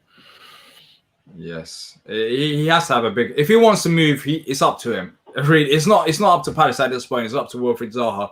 Of course, Roy's tactics, as I mentioned last season, were very, very negative, and it did impact Wilf's performances. But this upcoming season, he just has to put his head down and just go for it. He has to have the goals and assists, because let's be honest, no club is paying 50 million for a player who scored 3 goals last season. No matter how good he is and no matter system, because it just works like that. Football is a game of numbers, and every time you talk about a player, you look at his numbers, and Wilf's numbers were just not good enough. So it's really on him. He has to get the goals, and hopefully Eze will help him. Yeah, looks like there's going to be a whole bunch of subs soon for Palace. Saw Max Meyer, Martin Kelly getting changed to come on the pitch there. So we'll just see how many of those subs happen and who they come on for, and keep you updated as best we can. I spoke wrong, everyone. I meant the start of the season in a week's time. Sorry, Colin. Dave asked, "What's your views regarding season tickets now they We're are not up for sale?" Let's talk about that. Well, we are allowed to. It's not like we're an embargo by the club. Before you get it wrong, we're just saying that because me and Hambo have a massive disagreement. And if we get into it now, Are you just got an opportunity there? And it wasn't to interrupt you about season tickets and try and move on at all, but it was a good opportunity. Right, which is not usually the Ghanaian prince's way of working, is it? It's decent effort, that. It's a bit high, but yeah, lots of shots from outside the box this game as well, especially in second half. So second half of the season put together as well. So hopefully that'll make people think that we're going in the right direction at least. Max is coming on. What I will say on the season ticket thing, while we're waiting for the subs to happen, with Max and Kelly being talked about, is that it doesn't seem to have been handled correctly. Dan off for Kelly, by the way. I'm just looking to see who Max is replacing. Kelly's haircut is sharp, isn't it? It's really sharp. Oh yeah. But it's Ayew who Max is replacing, so that'd be interesting. I guess Schlupp and Zaha up top. Yeah. But I mean, look, the bottom line is, I think there's a couple of things that have happened since Diyar and I had a massive argument about it. Because I mean, the essence is that I don't agree with Diyar's suggestion the club are money grabbing. I think, but I was trying to make a distinction between money grabbing and trying to increase your cash flow in a difficult situation. But I think the problem is so many people have been left exposed by it, especially those as of today. It's come seen that those doing monthly payments because they've now put an external credit agency involved, which is because of the very short amount of time they've got to administrate it and the people they need to process it. So you can understand why they've done it. But, you've got a credit agency declining a bunch of people who've been paying monthly for their season tickets for years and are now left exposed not being able to get one. But, the explanation from Parish for season tickets being put on sale the way they have is that they expect things to change and for people to be able to attend the games relatively soon, and that's what they base their decisions on. But it's you're going to hide into nothing. Nobody's going to be happy. I'll just say this: they didn't think about the people whilst making the decision, because if they did, then they wouldn't backtrack on them, because there's some employees saying that you don't need medical proof. There are some saying that you need medical proof. So it seems like even the club doesn't know what's going on, and it's been a shambles. As I've said, they talk about community club this, community club that. But when it comes to it, asking for medical proof, that's right in now on the right hand side of the box. Fantastic opportunity. Oh, great save by the keeper, but it is going to roll in. I think that's the line, surely. Goal line technology. We haven't goal line technology in pre-season. Still got the ball on the left hand side of the box, but it looks like it's been charged out for a corner. There was a fantastic opportunity there, and it was sliding. That went over the line. Schlupp is sliding in at the end there. It was him who exchanged passes with Wilf. Wilf's shot was deflected towards the goal line. Good stop there from Brondby Geezer. Brondby guy. The Brondby number 5. Max O. Yeah, they've done well there. And corner in from Palace, a completely free header there. Was that from Kuyate? That was very poor. Yeah, it's Kuyate. He's in shock. Yeah. He's like, what on earth have I done?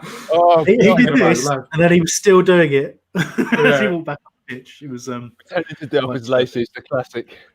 Can I just say that, Deal? In terms, just to sort of stop the season ticket thing, because we'll go on for hours otherwise. Yeah. What I will say is, you've sort of talked about the fact that the club has started to react to certain things. Nobody's going to be allowed in the games for the first 2 games anyway. I think where people have been disadvantaged by it and have issues, I just think communicate with the club. I think the trouble is a lot of people fly off the handle. You've seen people saying, "Oh, that's it for me. 36 years a season ticket holder. I'm never going back." Oh, blah, blah. And it's just like, communicate, discuss it, see what the club can do. Invariably, they don't want to lose season ticket holders, especially loyal customers. But what I would say is, in the road to Ringham, and the box office obviously was so inundated that they were just letting the ring cutting you off.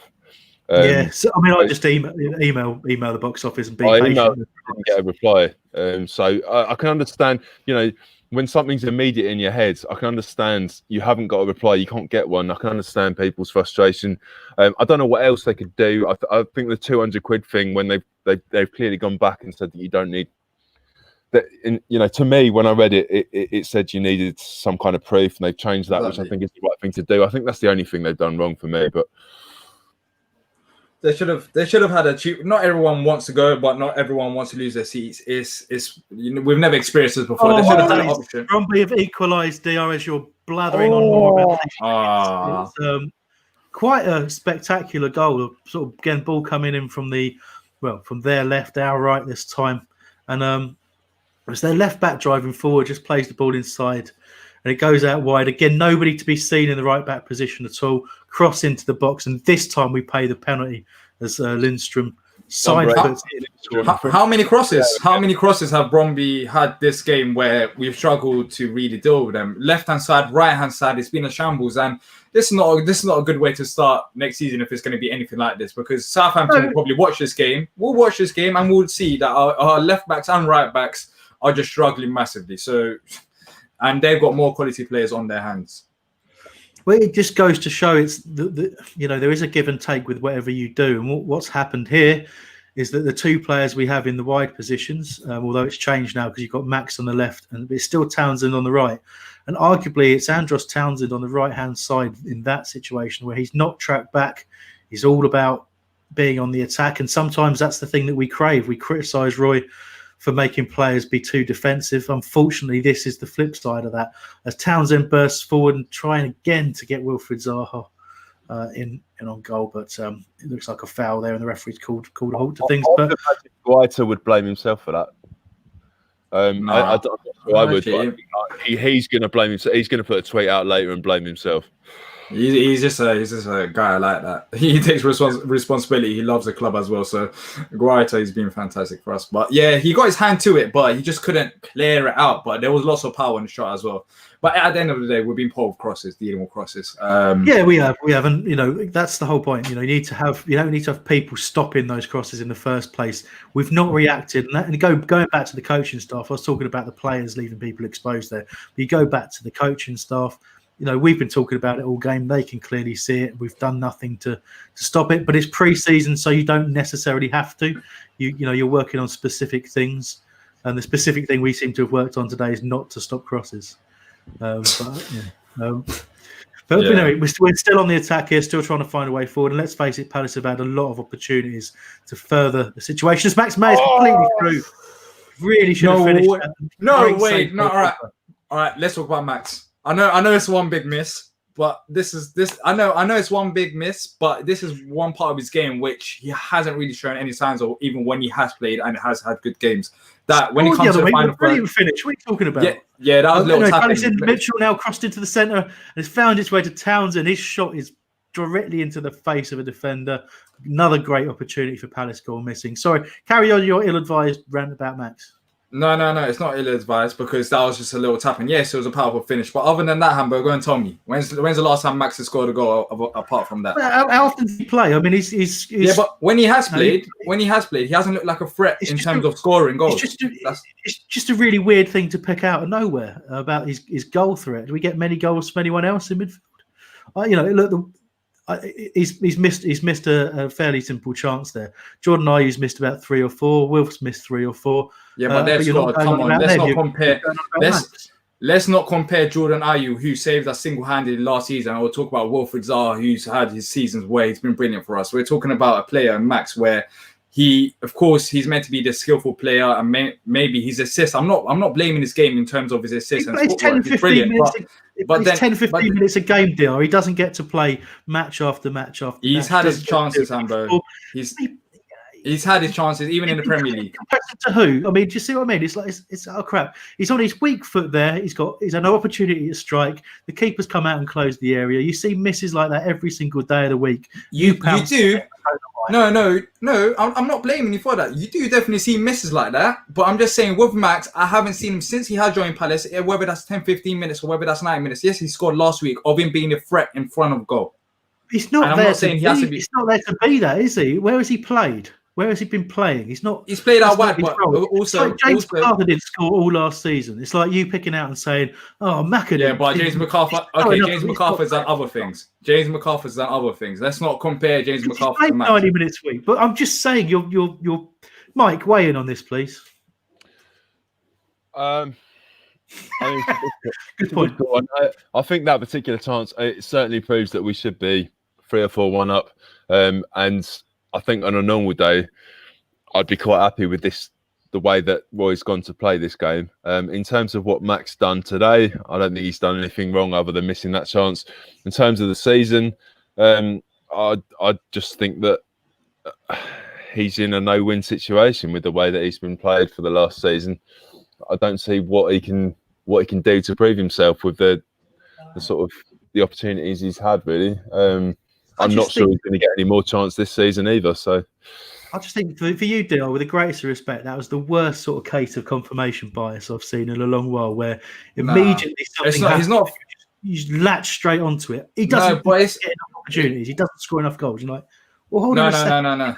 No. This is not a player that plays every week. This is a player who gets minutes. But when he has played, he's played in moments where we're not defending, we're attacking. Is that correct? He comes on normally when we're 1-0 down or 2-0 down in the final 10, 15 minutes. And struggling. And just because he comes on when we need a goal, it doesn't mean it will happen. And you cannot say Max Meyer, a characteristic of Max is that he comes on the pitch, gets opportunities and misses them, because he doesn't. But he's never been a threat in front of...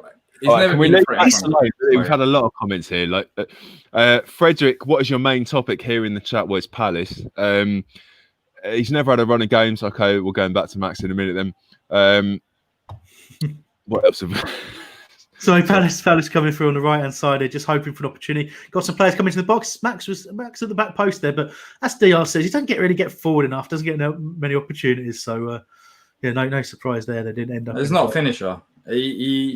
I'm not blaming his game in terms of creativity. He's creative, but when you look at it, and in Premier League, you have to have players who can be creative and also score goals. So Max is one bit of his game that hasn't been there is being a threat in front of goal. I wouldn't trust Max on a one-on-one, not just based on this goal, but based on what I've seen. Just so you know, in our own time, I'm going to destroy you with some statistics later, but I'm not going to ruin everybody else's time. For a minute. Hanno, the worst people in the world are people that pretend there's a goal when there's not.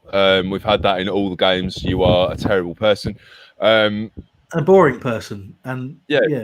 A few people have asked, talked about the England lineup for 5 o'clock. Not really paid a lot of attention because of the fact that this game's on. And then, now we've got loads of people talking about Max. I mean, all right, you go through that, you two. Nah. So not a valid issue to bring on Max. Personally, I think he needs to improve his link-up play. That's what he's there for, and he holds onto the ball for too long, in my opinion. That's what John says. So Callum says, so what's changed? Roy's interview will be a carbon copy of last season's. We played well, couldn't capitalize on chances and took theirs. Not bringing in a striker is an exercise of madness.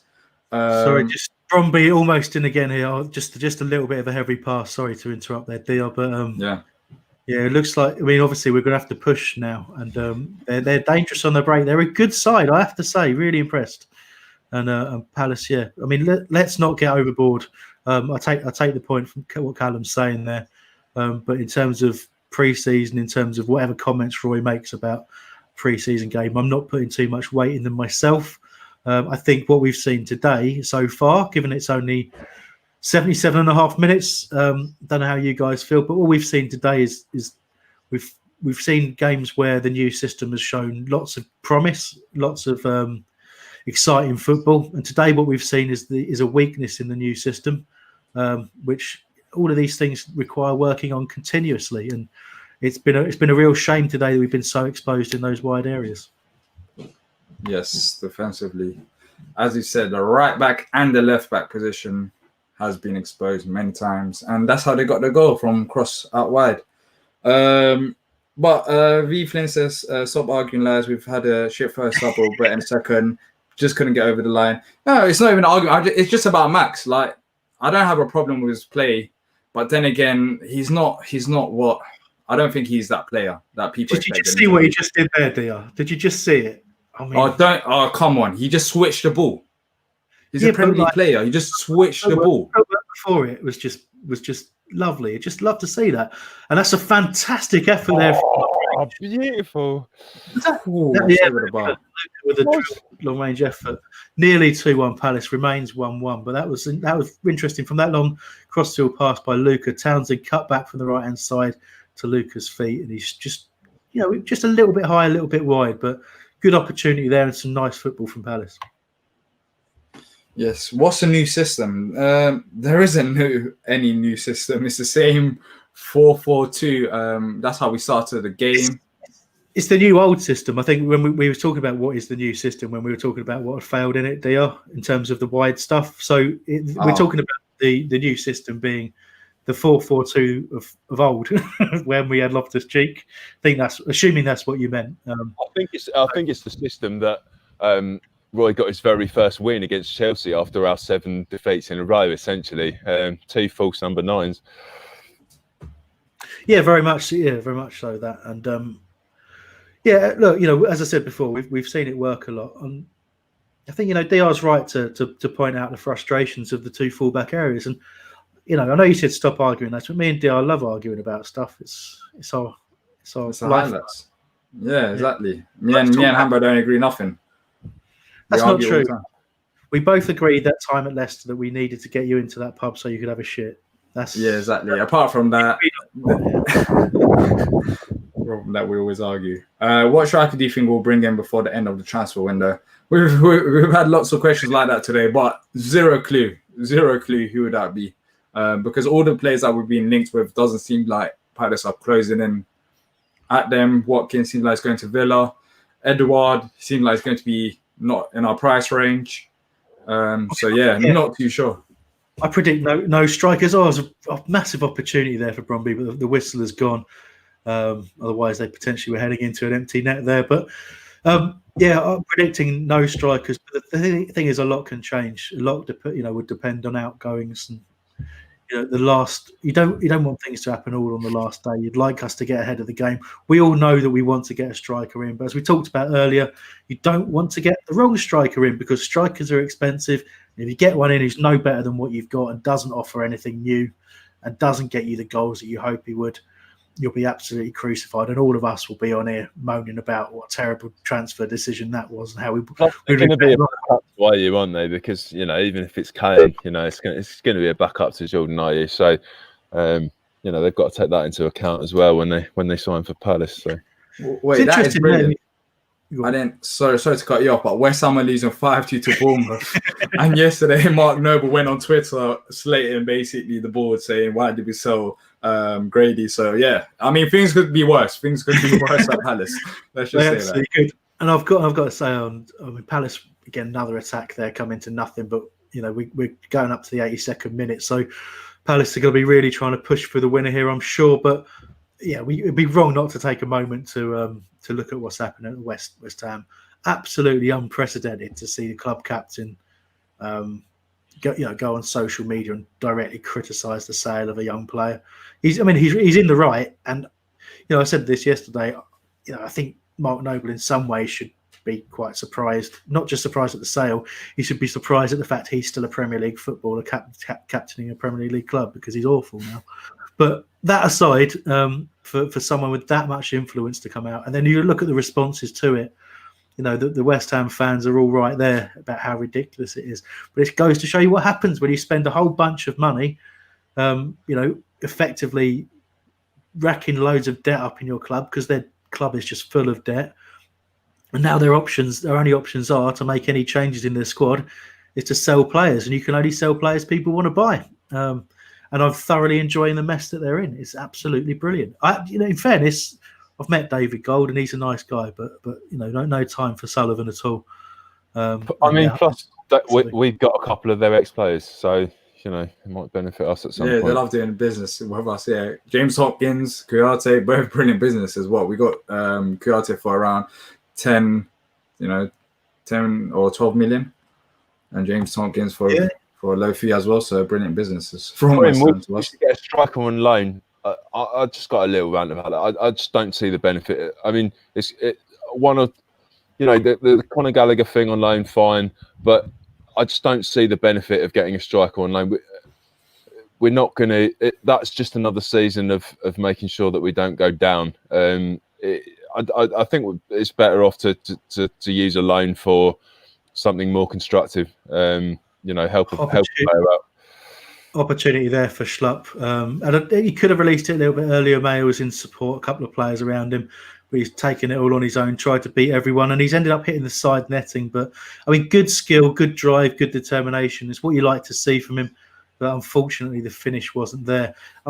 This is probably the most I've seen us ever hit the side netting in a single game, I have to say. It's quite incredible. Yeah, we've hit it a lot. At least 4 times I can think of. Do you guys think we have a tough season on our hands? I think that purely depends on whether we have an injury crisis again, or if you don't. Because if we have a fully fit squad, I feel like we've got decent enough players to keep us up. But if we have a squad like this of what we've seen today, I think it'll be troublesome. But these players are expected to come back, because I don't think this squad.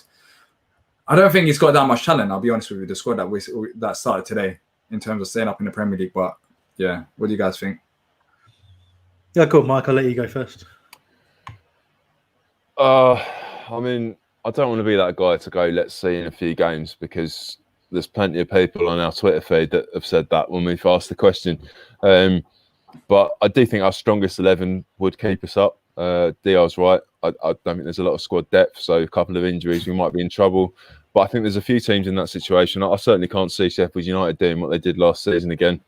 I do think it would be a very, very strong Premier League. But... Yeah, I'll go along with that from both of you. I think we are in for I think we'll be in for a tough start to the season. I really do. I think first half of the season is going to be critical. But having said that, I think if we do have a poor first half of the season, I have zero doubt the club will act in the January window and get personnel in, because let's face it, that's what we're about at the moment. And I've used this boring word a few times in these things about transition, but I think it's more relevant than ever. We're in a really transitional stage. I think managerially we're beginning a transition, and I think in squad wise, we all know we had the oldest Premier League squad last year, I think. Yep.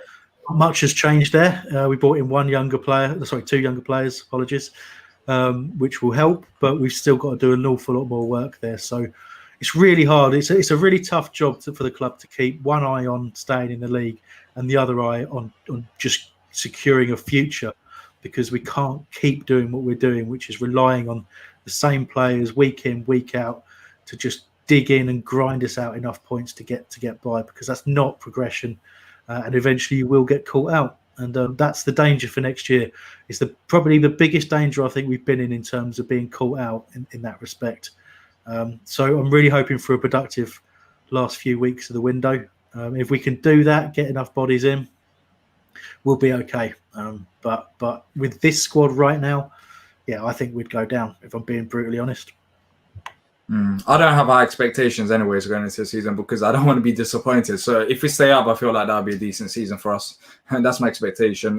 But truly, deep down, I believe that with the squad that we've got, we should be doing way better than that, and I should be expecting more. But with Roy, I've seen enough in the last couple of years he's been at the club. I think staying up would be great for Palace at this point. But John asked a very interesting question. I've heard that we have the 9th highest wage bill in the country. Is it the escalating wage bill and the fact that the older players don't have as much interest sell-on value that has made us go for youngsters? That's not true. So those stats were true in 2017, and the stats that come out for that are at least a year behind. I mean, I can't claim to be an expert on it, but the latest stats certainly, where I think we're in a much more comfortable situation with wages to income, or certainly pre-COVID, than we were in 2017, which I think is either the last or second to last set of stats to come out. So it's not quite as bad these days. Jump in. Palace is obviously 88th minute, so we're coming towards full time here at 1-1. Palace had a corner there, but poor corner and nothing really doing. But Max Mayer's picked the ball up, running into the final third, looking for penalty area. There's still not really enough people in the box for my liking there, but it looked like he got caught as he ran into the area, but nothing doing.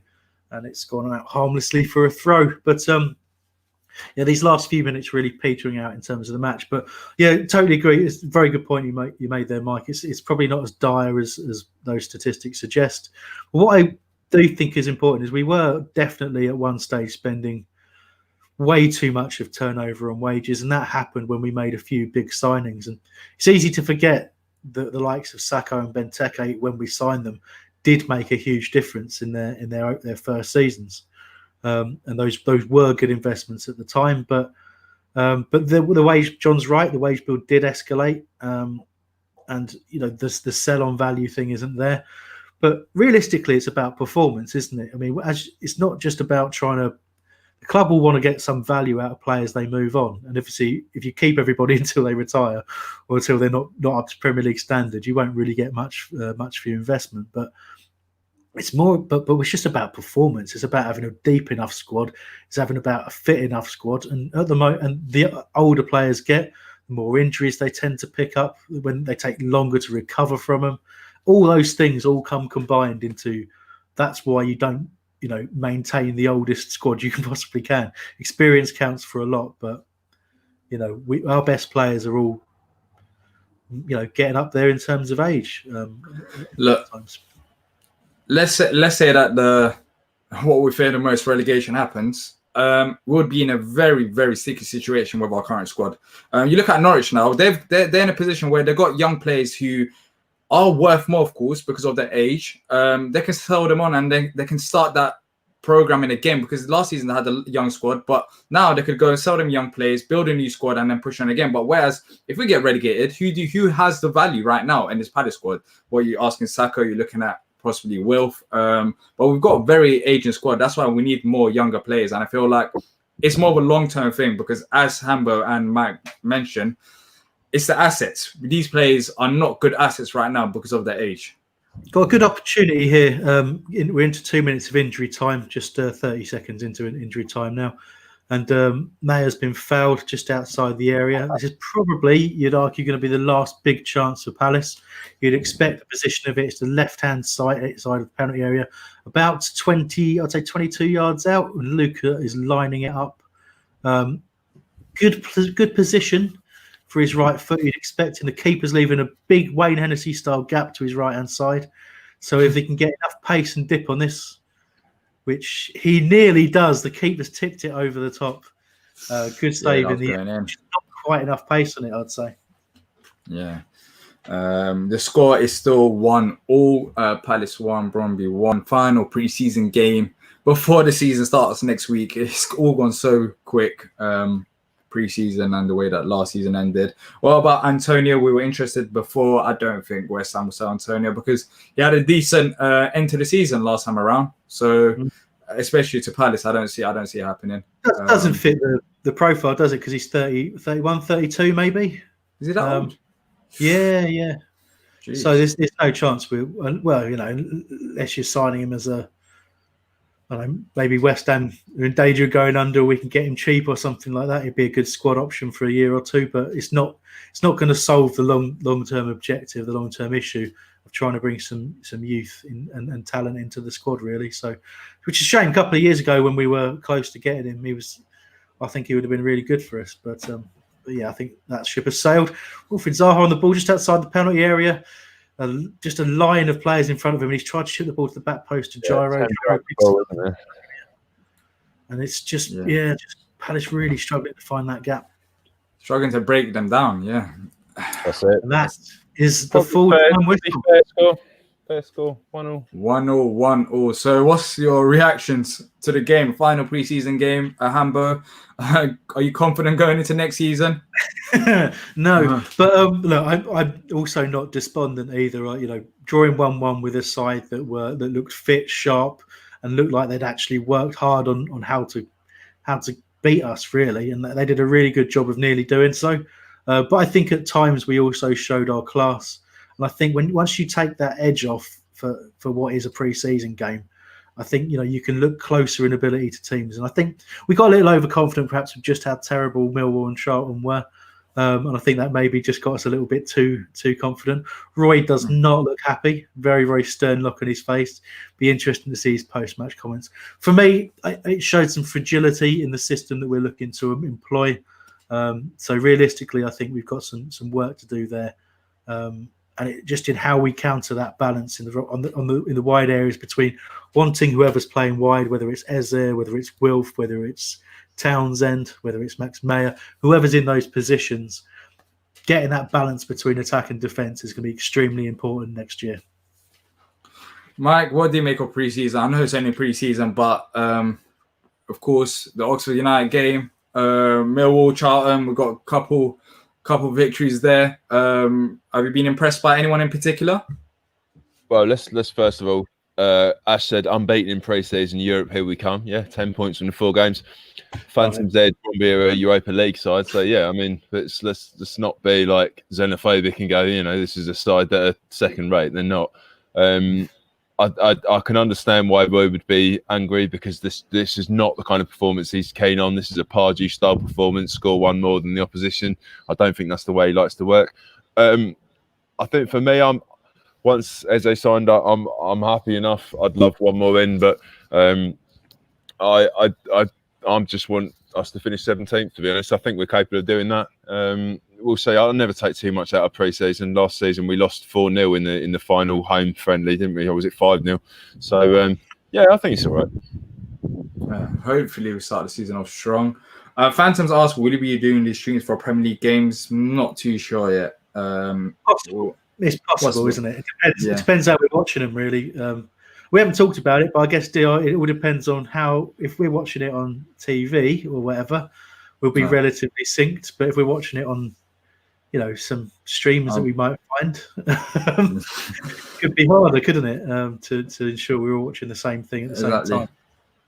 All right, yeah. So, any last couple of questions? So, we mentioned Eagles comment before we go. We did not concede more than 1 goal in 3 games, which is a good sign. And on that note, season is starting. Europa League, here we come. Palace undefeated. And until next time, up the Palace.